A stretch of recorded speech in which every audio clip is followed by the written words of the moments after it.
RaQStar Dance and Fitness. My name is Ashley, and in this video I'm going to show you how to do hip twists. To do this movement, we are going to start in the belly dance home position, feet together, knees bent, pelvis in neutral, lift the chest.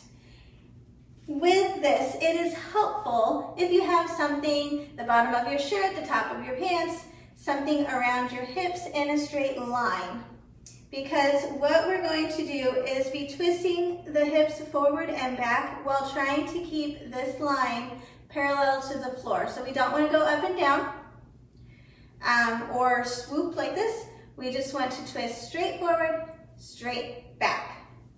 So when we're doing this movement, we want to make sure we're not squeezing the glutes too much. If you squeeze the glutes, then your hip is going to go up, and then instead of just twisting, you're twisting and going up.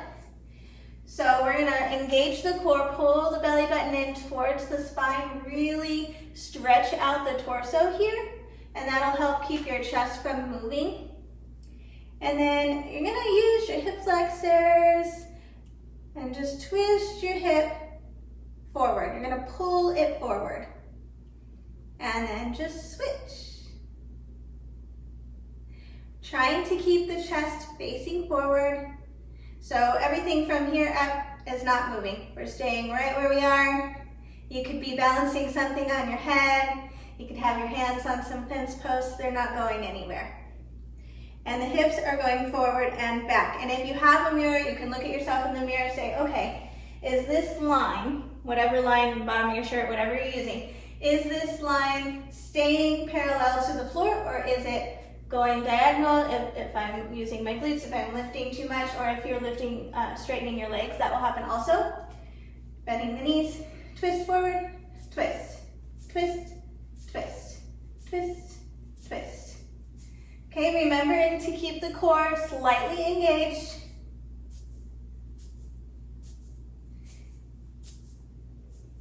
And keeping the rest of the body stable and unmoving. Another thing you can do just to kind of get the feeling of the twist in your body is stand on one leg and do the twist, and just twist one hip at a time. Normally, if you're in this position, it's going to naturally go up a little bit, which we're really trying to avoid. But just to get the twisting motion in your mind and in your body, you can try that. Okay, and then bring it back together, bend the knees, pull the belly button in, and see if you can isolate just the hips. All right, that is quick and simple how you do hip twists for belly dance. Thank you for watching. Please like and subscribe if you want more belly dance tutorials.